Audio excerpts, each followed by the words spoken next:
আসসালামু আলাইকুম। আজকে আমি আপনাদের জন্য আরও একটা রেসিপি নিয়ে এসেছি, চিকেন পাকোড়া।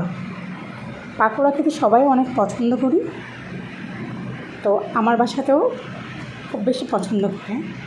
তাই আজকে আমি চিকেন পাকোড়া বানাবো। কীভাবে আমি বানাই সেই রেসিপিটাই আপনাদের সাথে শেয়ার করব। তো চলুন, ফার্স্টে আমি কিন্তু আমার চিকেনগুলো ছোটো ছোটো করে কুচি কুচি করে কেটে নিয়েছি, তারপর পানি জড়িয়ে নিয়েছি। এবার আমি এগুলাকে হলুদ, মরিচ আর লবণ দিয়ে ফার্স্টে একটু মাখিয়ে নিচ্ছি। আর একটা কথা বলে রাখি, এখানে আমি আদা রসুনের পেস্ট দিয়েছিলাম, কিন্তু ওই মুহূর্তে আমার মোবাইলটা অফ ছিল। যাই হোক, এগুলো ভালো করে মাখানো হয়ে গেলে আমি এবার বাকি যে ইনগ্রিডিয়েন্টগুলো আছে ওগুলো দিয়ে দিব। ফার্স্টে দিয়ে দিচ্ছি আমি পেঁয়াজ কুচি, মোটামুটি 1 বাটি পরিমাণ পেঁয়াজ দেব। তো পেঁয়াজগুলো দেওয়ার পরে আমি এখানে দিয়ে দিব কাঁচামরিচের কুচি। কাঁচামরিচটা আপনারা যে যেরকম ঝাল খেতে পছন্দ করেন সেই রকমই দিবেন।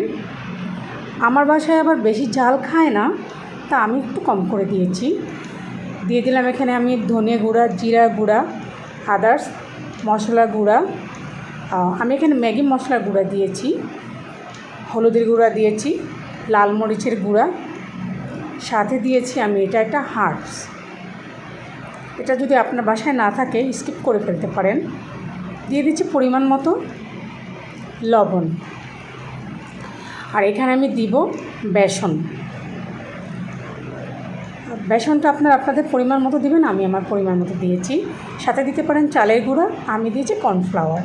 চালের গুঁড়া যদি না থাকে কর্নফ্লাওয়ার দিলেও চলবে, এটা আপনাকে পাকোড়াটাকে মুচমুচে করবে। আমি সাথে একটু হোয়াইট ভিনেগার দিব, কারণ আমার বাসায় লেবু ছিল না। লেবুর পরিবর্তে আমি এই হোয়াইট ভিনেগারটা দিয়ে দিলাম। এবার আমি সবগুলো ভালো করে কচলিয়ে মেখে নেব। আপনি চাইলে আগে পেঁয়াজগুলো ভালো করে ভেঙে নিতে পারেন, তো আমি একসাথে সবগুলো মেখে নিচ্ছি। একটু একটু করে পানি দিব পরিমাণ মতো, যাতে বেশি নরম হয়ে না যায়। এবং এগুলো ভালো করে একসাথে আমি মিক্স করে নেব। আসলে আমার হাতের মাখাতেই মনে হচ্ছে যেন সব একসাথে হয়ে গেছে। ইভেন ফার্মের মুরগি তো এমনিতেই খুব নরম।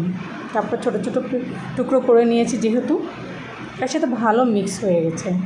তো আমার এই যে তৈরি করলাম পেস্ট, এই পেস্টটা আমি 10 থেকে 15 মিনিটের জন্য ম্যারিনেট করে রেখে দেব।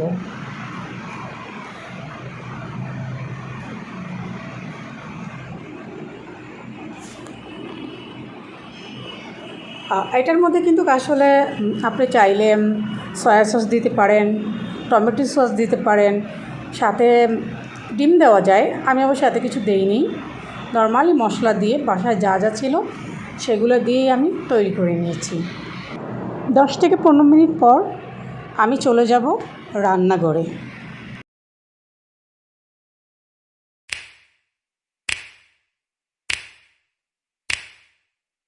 You know just what you do to me.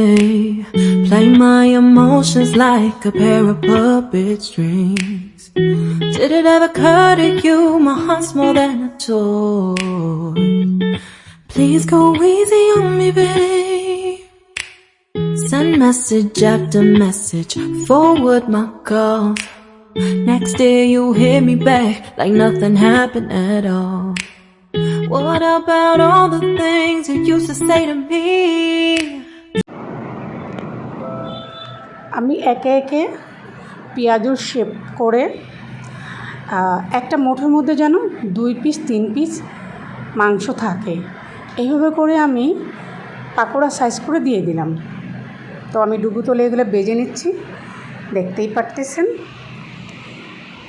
এপাশ ওপাশ ভালো করে যেন লাল লাল করে ভাজা হয়, সেজন্য নেড়ে চেড়ে দিচ্ছি।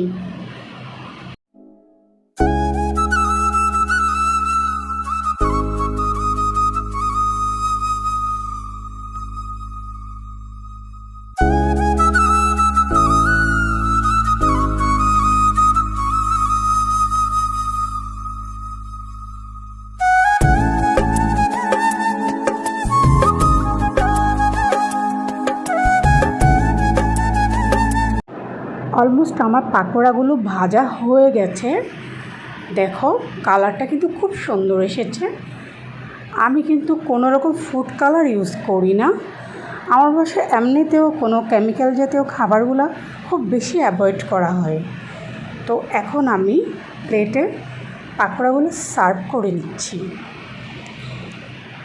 দেখো আমি তোমাদেরকে একটা ভেঙে দেখিয়ে দিচ্ছি। এই মিটবলগুলো বাহিরের সাইডটা খুবই ক্রিস্পি এবং ভিতরটা খুব সফট। ভাঙার পরে আমার মাংসগুলো দেখা যাচ্ছে। যদি বাসায় ট্রাই না করে থাকেন অবশ্যই করে দেখবেন, খেতে কিন্তু অনেক মজা।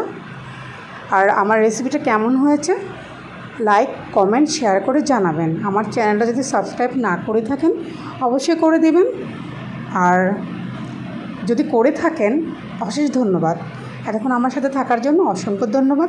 দেখা হবে নেক্সট কোনো রেসিপিতে। আল্লাহ হাফেজ।